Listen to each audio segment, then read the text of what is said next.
आज हम करेंगे पाठ 8 हमारा शरीर क्लास 2 का।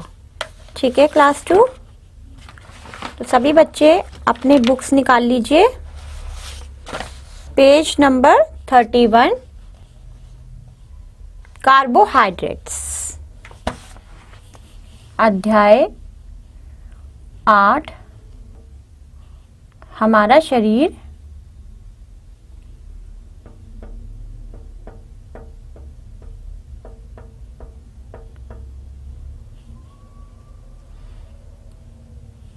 कक्षा 2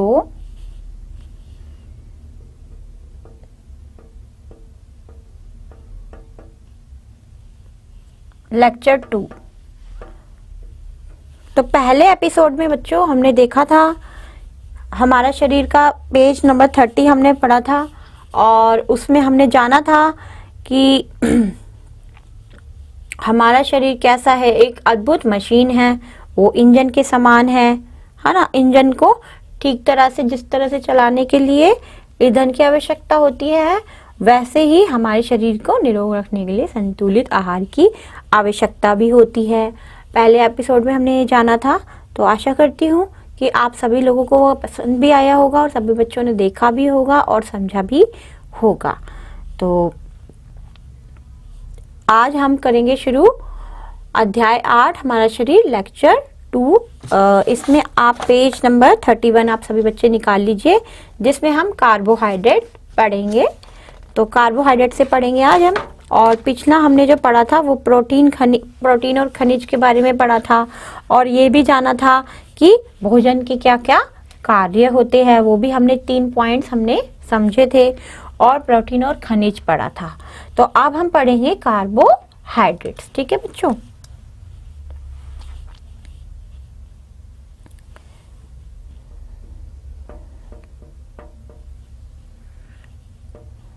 कार्बोहाइड्रेट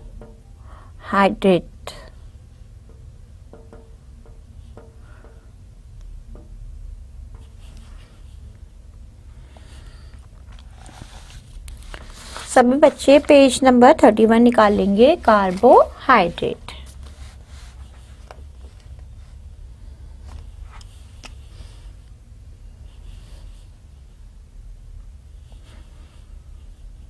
तो चलिए शुरू करते हैं। सभी बच्चे पहले ध्यान से सुनेंगे और पढ़ेंगे। ठीक है। पढ़ना कैसे है, मन मन में सबको पढ़ना है। ठीक है बच्चों। और आपको क्या करना है, अंडरलाइन भी करना है। जो कठिन शब्द इसमें आएंगे वो भी आपको अंडरलाइन करना है और उसे अपनी कॉपी में लिखना है। ठीक है बच्चों। चलिए अब हम शुरू करते हैं। First carbohydrate. पहले हमने पढ़ा था प्रोटीन और खनिज, अब हम पढ़ने जा रहे हैं कार्बोहाइड्रेट। कार्बोहाइड्रेट से हमें शक्ति मिलती है। इसके 2 मुख्य रूप हैं, स्टार्च और शक्कर। स्टार्च हमें चावल, बाजरा, मक्का, आलू और शकरकंद से प्राप्त होता है। ठीक है बच्चों। तो कार्बोहाइड्रेट से हमें क्या मिलती है, शक्ति मिलती है। और इसके कौन कौन से रूप हैं, 2 रूप हैं। ठीक है। वो कौन से हैं, स्टार्च और शक्कर। स्टार्च और शक्कर। स्टार्च हमें किस किस से मिलती है, कार्बोहाइड्रेट के 2 रूप है, स्टार्च। ठीक है। स्टार्च ऐसे लिखते हैं, च पे र लगाएंगे, और शक्कर। स्टार्च और शक्कर। स्टार्च हमें कहां से मिलता है, चावल से, बाजरा से,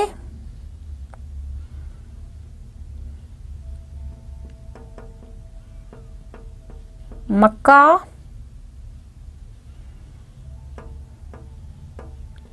आलू। ठीक है। आलू और शकरकंद से। शकरकंद से प्राप्त होता है। और शक्कर किससे प्राप्त होता है हमें, चीनी और गुड़ से। शक्कर मतलब चीनी और गुड़ से हमें प्राप्त होता है।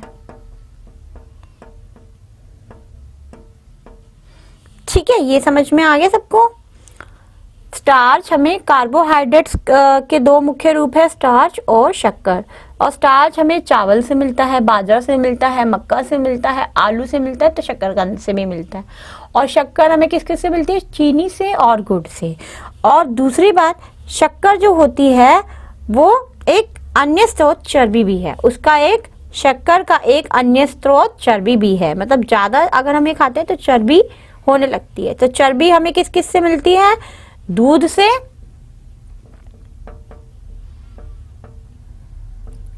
दूध, मक्खन, मतलब जो घी वाले, जो ज्यादा तले तले होते हैं उन व्यंजनों से हमें चर्बी मिल जाती है, चर्बी चढ़ जाती है हमारी। घी, तेल आदि से प्राप्त होती है चर्बी। दूध, मक्खन, घी और मक्खन, तेल, दूध, इनसे सभी से हमें चर्बी प्राप्त होती है।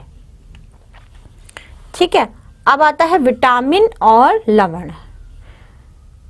ये देखिए सारी पिक्चर्स भी आपके सामने, कुछ पिक्चर्स भी बनी हुई है ना, कुछ सब्जियों की, ब्रेड की, और ये नट्स की, बटर की, ये कुछ पिक्चर्स आपको दिखाई गई हैं, है ना। मीट भी है इसमें, फिश भी है। ओके, तो चलिए अब हम पढ़ते हैं विटामिन और लवण।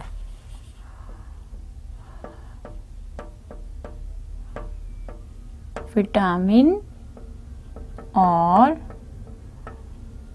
लवण।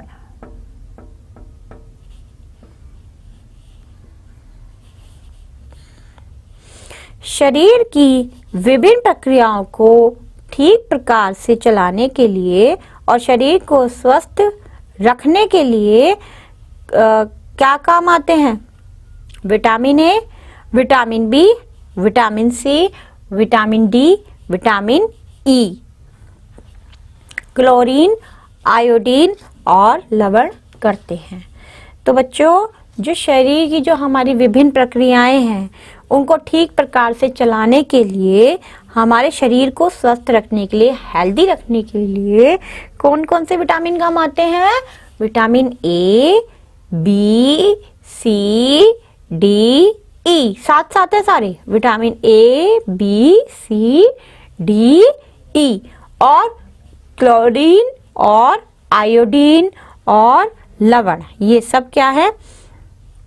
हमारे शरीर को स्वस्थ रखने के काम आते हैं और विभिन्न प्रक्रियाओं को ठीक प्रकार से चलाने के काम आते हैं। ठीक है बच्चों, तो इसमें विटामिन और लवण भी हमें अन्न, दूध, दही, फल और हरी सब्जियों से मिल जाते हैं। और विटामिन और जो लवण हैं वो भी हमें किससे मिल जाते हैं? अन्न से, दूध से, दही से और हरी सब्जियों से मिल जाते हैं। ठीक है बच्चों, तो इतना सबको समझ में आ गया है? Okay, very good. तो शरीर की विभिन्न प्रक्रियाओं को ठीक तरह से चलाने और शरीर को स्वस्थ रखने का काम vitamin A, B, C, D, E और क्लोरीन, आयोडीन और लवण करते हैं। विटामिन और लवण भी हमें अन्न, दूध, दही, फल और हरी सब्जियों से मिल जाते हैं। तो इतना सभी बच्चों को समझ में आ गया? Okay, very good. नाउ अब आपको क्या करना है? पहले तो ये पैराग्राफ आप अच्छे से पढ़ेंगे और इसको लर्न भी करेंगे, जैसे vitamin A, B, C, D, E, यहाँ तक कि हमारे शरीर को चलाने के लिए क्या क्या विटामिन हमारे शरीर को चाहिए और क्या क्या हमारे जो लवण हैं वो भी आपको नाम पता होने चाहिए, जैसे क्लोरीन, आयोडीन और लवण करते हैं। ठीक है, तो इतना, और किस किस से हमें ये सब मिलता है विटामिन और लवण, ये भी पता होना चाहिए कि हमें किस किस से मिलता है। अन्न से मिलता है, दूध से मिलता है और दही से मिलता है और फल और हरी सब्जियों से हमें ये प्राप्त होता है। ठीक है बच्चों, तो अब नेक्स्ट पैराग्राफ पे चलते हैं। अब आप समझ ही गए होंगे कि बीमारियों से बचने और शरीर को निरोग रखने के लिए स्वादिष्ट भोजन की अपेक्षा संतुलित भोजन की आवश्यकता अधिक होती है। और बच्चों, तो इसमें यही बोला है कि आपको बीमारियों से बचना है और स्वस्थ रहना है, तो आपको स्वादिष्ट भोजन के बजाय अगर आप संतुलित भोजन पर आहार पर अगर हम ध्यान रखेंगे तो आप ज़्यादा स्वस्थ रहेंगे। ठीक है, बजाय स्वादिष्ट भोजन की। तो हमें किसकी ज़्यादा आवश्यकता होती है? यस, संतुलित आहार को।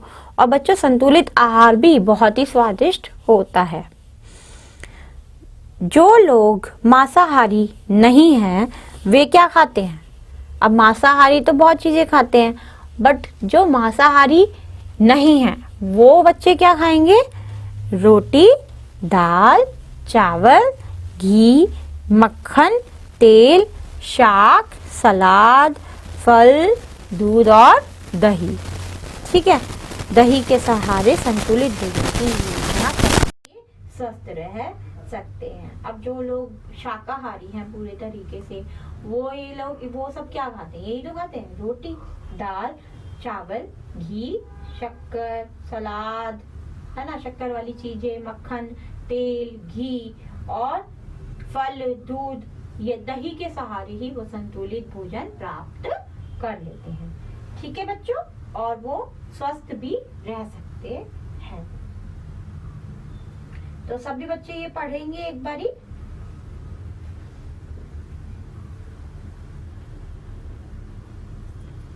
इसमें आप देखिए स्वादिष्ट, स्वादिष्ट को आप लिखिएगा स्वादिष्ट, स्वादिष्ट। स्वा पे आधा सौ, वा फिर दा पे छोटी की मात्रा और षटकोण है, ये आधा लगेगा इसमें, स्वादिष्ट। ये भी सबको अंडरलाइन करना है और इसको अपनी नोटबुक में जो कठिन शब्द आप लिखोगे तब आपको स्वादिष्ट भी लिखना है। ठीक है, और एक आप लिखना मांसाहारी,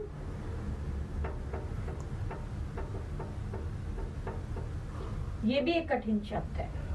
ठीक है बच्चों, समझ में आ गया सबको?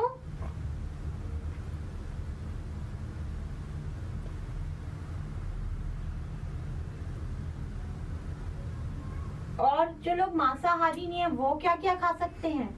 रोटी, दाल, चावल, घी, मक्खन, तेल, शाक, सलाद, फल, दूध और दही। इन सब के सहारे संतुलित भोजन की योजना करके स्वस्थ रह सकते हैं। ठीक है बच्चों, चलिए अब नेक्स्ट पैराग्राफ पे आते हैं। अब ये देखिए बच्चों, कुछ पिक्चर्स बनी हुई है नीचे, कुछ बच्चे हैं जो व्यायाम कर रहे हैं। ठीक है, अब दिख रहे हैं आपको, व्यायाम कर रहे हैं, योगाभ्यास कर रहे हैं। तो ये लोग डेली व्यायाम करते हैं जो लोग, वो भी क्या रहते हैं? स्वस्थ रहते हैं। वो हेल्दी डाइट भी लेते हैं, अपना संतुलित आहार भी लेते हैं और वो प्रॉपर व्यायाम भी करते हैं। आप देखते हैं ना, व्यायाम भी करते हैं आजकल लोग, सुबह सुबह हवा खाने जाते हैं, ताजी हवा खाते हैं, है ना, तो व्यायाम भी करते हैं। तो वो क्या होते हैं? स्वस्थ होते हैं वो लोग ज्यादा हम लोगों से। हम लोग भी स्वस्थ रह सकते हैं। स्वस्थ कैसे रह सकते हैं? जब हम लोग भी प्रॉपर अपना व्यायाम करेंगे, डेली हम अपना नियमित रूप से व्यायाम करेंगे, संतुलित आहार लेंगे, तो हम लोग भी स्वस्थ रह सकते हैं। तो आहार की भांति ही नियमित विहार भी स्वास्थ्य के लिए जरूरी है। जैसे हमें आहार चाहिए वैसे ही हमें नियमित विहार भी हमारे स्वास्थ्य के लिए बहुत जरूरी है। समय पर सोना, और हर चीज बच्चों समय पर होनी चाहिए। समय पर सोना होना चाहिए, ठीक है, समय पर उठना होना चाहिए और टाइम से उठोगे, घूमोगे, फिरोगे, कसरत करोगे, ठीक है, आसन प्राणायाम करोगे और स्वच्छ रहना, ये सभी हमारे को बीमारियों से बचाता है, स्वच्छ रखता है। तो आहार की भांति मतलब आहार की तरह ही, भांति मतलब आहार की तरह ही अगर हम अपने शेड्यूल में, अगर हम अपने जीवन में नियमित विहार भी स्वास्थ्य के लिए जरूरी है कि वो भी हम अपने नियमित विहार भी अगर हम शामिल कर लें अपने डेली रूटीन में, और आहार रख तो है ही है। तो आहार की भांति मतलब आहार की भांति ही, आहार के जैसे ही नियमित विहार भी स्वास्थ्य के लिए बहुत जरूरी है। समय पर सोना, आप समय पर सोओगे, समय पर उठोगे तो स्वस्थ रहोगे ना, और समय पर खाना खाओगे, समय पर नाश्ता करोगे, समय पर तैयार होगे, घूमोगे फिरोगे तो क्या होगा, अच्छी भूख लगेगी, फिर आप अच्छे से खाना भी खाओगे। और आसन करना, प्राणायाम करना, स्वच्छ रहना भी हमें सारी बीमारियों से बचाता है। बीमारियों से आप बच्चे भी रहोगे ही रहोगे, क्योंकि आप व्यायाम कर रहे हो, प्रॉपर डाइट ले रहे हो, तो आप बीमार नहीं पड़ोगे। ठीक है। और जो आपका इम्यूनिटी सिस्टम है, जो आजकल बहुत जरूरी है, वो भी आपका स्ट्रॉन्ग होगा, है ना बच्चों। तो वो भी उस बातों का आपको ध्यान रखना है कि आपको आहार भी टाइम से लेना है और साथ साथ नियमित विहार भी करना है। ठीक है। तो ये पैराग्राफ आप पढ़ेंगे, आहार की भांति ही नियमित विहार भी स्वास्थ्य के लिए जरूरी है। समय पर सोना, समय पर उठना, घूमना फिरना, कसरत करना, प्राणायाम करना, आसन करना और स्वच्छ रहना भी बीमारियों से बचने के लिए आवश्यक है। ठीक है बच्चों। ओके। आहार विहार के इन सामान्य नियमों का पालन करके कोई भी व्यक्ति निरोग रह सकता है। तो आहार विहार के अगर हम नियमों का पालन करें तो क्या होगा, कोई भी व्यक्ति स्वस्थ रह सकता है और दीर्घायु प्राप्त कर सकता है। दीर्घायु मतलब लंबी आयु वो प्राप्त कर सकता है। अब बच्चों सीधी सी बात है, अगर कोई डेली व्यायाम कर रहा है और अपनी डाइट का भी ख्याल रख रहा है, अपने संतुलित आहार का भी ख्याल रख रहा है, तो वो दीर्घायु तो होगा। दीर्घायु मतलब लंबी उम्र पाना। ठीक है। दीर्घायु, अच्छा इस पे हम र लगा देंगे, दीर्घायु। ठीक है। दीर्घायु प्राप्त कर सकता है। किसी ने ठीक ही कहा है, एक तंदुरुस्ती 1000 नियामत है। किसी ने ठीक ही कहा है, एक तंदुरुस्ती 1000 नियामत है। मतलब कि एक तंदुरुस्ती से हमें बहुत फायदे है ना। अगर हमारा शरीर है तो हमारे पास सब कुछ है, हम सब कुछ कर सकते हैं, अपना काम अच्छे से कर सकते हैं, अपने काम में ध्यान लगा सकते हैं और ठीक प्रकार से हम कमा भी सकते हैं, खा भी सकते हैं। तो हमारे शरीर का क्या होना चाहिए, जरूर हमारे शरीर का स्वस्थ होना चाहिए, स्वस्थ रहना बहुत जरूरी है। और अगर हमारे पास अगर दीर्घायु है तो हम अच्छा जीवन भी जी सकते हैं। ठीक है ना, हम ज्यादा जीवन अपना देख सकते हैं, लंबा जीवन हम काट सकते हैं। तो किसी ने ठीक ही कहा है, एक तंदुरुस्ती 1000 नियामत है। तो दीर्घायु हम कैसे पा सकते हैं, अच्छे आहार विहार से, सामान्य नियमों का पालन करके कोई भी व्यक्ति निरोग, यानी निरोग मतलब कोई भी रोग ना हो, और दीर्घायु प्राप्त कर सकता है। वह निरोग रहकर दीर्घायु प्राप्त कर सकता है। और किसी ने, अच्छा दीर्घायु, अच्छा दूसरा क्या है, निरोग रहने से एक फायदा हो रहा है, आपकी मनी भी वेस्ट नहीं होती, आपको हॉस्पिटलों के चक्कर नहीं काटने पड़ते, तो ये भी एक बहुत बड़ा फायदा है ना। और आपको धन की हानि भी इससे नहीं होती। ठीक है। आप तभी जाओगे, आप जब बीमार होगे तभी तो जाओगे, वैसे तो नहीं जाओगे ना। तो धन की हानि भी आपकी ये बचाता है। तो कहते हैं ना, धन ही होता है हमारा शरीर। एक तरह से बहुत बड़ी हमारे पास क्या है, एक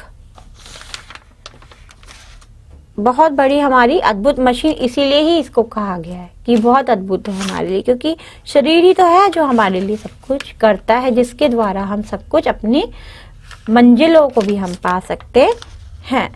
तो आहार विहार के इन सामान्य नियमों का पालन करके कोई भी व्यक्ति निरोग रहकर दीर्घायु प्राप्त कर सकता है। किसी ने ठीक ही कहा है, एक तंदुरुस्ती 1000 नियामत है।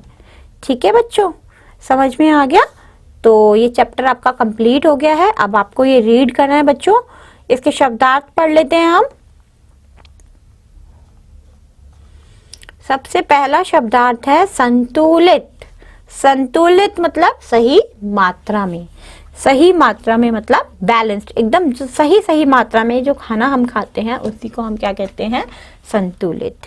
ठीक है। नंबर 2 आता है आहार। आहार मतलब भोजन। ठीक है। फूड, मिसाल, मिसाल मतलब किसी का उदाहरण देना, किसी का मिसाल देना, एग्जाम्पल देना। नेक्स्ट बारीक, बारीक मतलब एकदम सूक्ष्म, छोटा छोटा, माइक्रो। स्वचालित, स्वचालित मतलब जो खुद से चलता हो, सेल्फ स्टार्ट। खुराक, खुराक मीन्स भोजन, कि कैसी आपकी डाइट है, कैसा आप खाना खाते हो, कितना आप खाना खाते हो, वो क्या है, खुराक। बदस्तूर, बदस्तूर अभी हमने पढ़ा भी था, पहले भी लिखा था, ठीक तरह से। पहले एपिसोड में हमने बदस्तूर लिखा भी था, ठीक तरह से, वैसे ही, सेम एज। स्रोत, आधार, आधार मीन्स सोर्स। ठीक है। तो ये थे आपके शब्दार्थ जो आप अपनी नोटबुक्स में होमवर्क में लिखेंगे, गृह कार्य में आप लिखेंगे और पढ़ेंगे भी। और आपको क्या करना है, ये वाला पाठ अब पूरा पढ़कर आपको अच्छे से समझना है, रीडिंग करनी है अच्छे से, और कठिन शब्दों को अंडरलाइन करके अपनी नोटबुक्स में आप लिखना और समझना। और बाकी आप भी इन्हीं सभी जो नियम है जो शरीर को हमें, हमारे शरीर को जो अच्छा बनाते हैं, संतुलित आहार लेना और रोजाना व्यायाम करना और समय पर खाना पीना, इन बातों का भी आपको ध्यान रखना है। ठीक है। तो सभी बच्चे ये चैप्टर एक बार फिर से गृह कार्य है आपका, पढ़ेंगे और जो ये शब्दार्थ है वो आप अपने गृह कार्य में आप लिखेंगे और पढ़ेंगे जोर जोर से। ठीक है बच्चों।